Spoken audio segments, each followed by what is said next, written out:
கடலூர் மாவட்டம் ஆலப்பாக்கம் அருகே சிதம்பரத்தை நோக்கி சென்ற அரசு பேருந்தும் தனியார் பேருந்தும் மோதிக்கொண்ட விபத்தில் 20க்கும் மேற்பட்டோர் படுகாயமடைந்த நிலையில் மருத்துவமனையில் சிகிச்சை பெற்று வருகின்றனர். கூடுதல் விவரங்களோடு இணைகிறார் செய்தியாளர் பாரிவள்ளல். வணக்கம், முழு விவரங்கள்.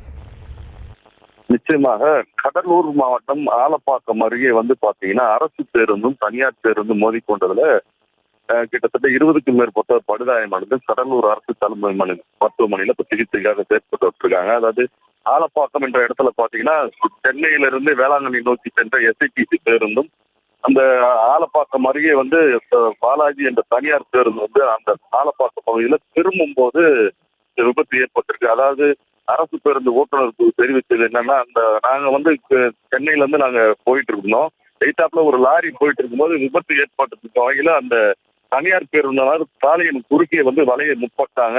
வளையும் போது அவர்கள் முன்னாடி போகாம தச்சம இந்த ரோடு பக்கமா திரும்பவும் பின்பக்கம் வந்ததுனால எங்களால கண்ட்ரோல் பண்ண முடியல. அதனால அந்த பேருந்து மீது மோதக்கூடிய ஒரு சூழ்நிலை ஏற்பட்டிருக்கு. முழுக்க இந்த தனியார் பேருந்து ஓட்டுநருடைய தவறுதான் இந்த விபத்துக்கு காரணம் சொல்லிட்டு அரசு பேருந்து ஓட்டுநர் தெரிவித்திருக்காரு. இதுல 20க்கும் மேற்பட்டோர் படுகாயமான அக்கம் பக்கத்துல இருந்தவர்கள் அவரை மீட்டெடுத்து 108 ஆம்புலன்ஸ் மூலம் கடலூர் அரசு மருத்துவமனைக்கு சிகிச்சைக்காக அனுமதிக்கப்பட்டிருக்காங்க.